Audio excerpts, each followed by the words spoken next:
দেখো আমরা এখন ওল্ড দীঘায় সমুদ্র সৈকতে এসেছি মোহনার কাছে মাছ ধরা দেখতে। মাছ ধরা হচ্ছে, অনেকজন মিলে জাল টানছে,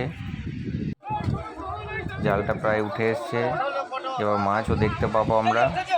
দেখো কত রকমের মাছ আছে, দেখো কত রকমের মাছ। ওরা ওখানে এগুলোকে ফিতে মাছ বলছে, ফিতে, ট্যাংরা, তারপর আরো অনেক রকমের মাছ রয়েছে, সবগুলোর নাম আমি জানি না।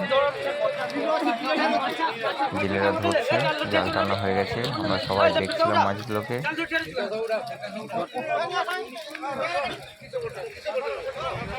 দেখো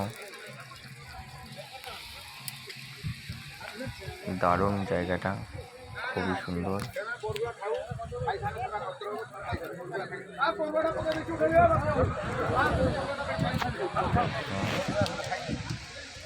কত মানুষ একসঙ্গে দেখছে মাছগুলোকে, সবাই আমাদের মতো সবাই গেছে ওখানে মাছ ধরা দেখতে। এইগুলো হচ্ছে ব্যাঙাচির মতো, হাত দিলেই ফুলে যায়। এগুলোকে ওরা নেয় না, এগুলো খাওয়া হয় না বলছে, এগুলোকে ব্যাঙ মাছ বলছে। অনেক পড়ে আছে মাছগুলো, এগুলো। এই তো আমরা সবাই আছি একসঙ্গে।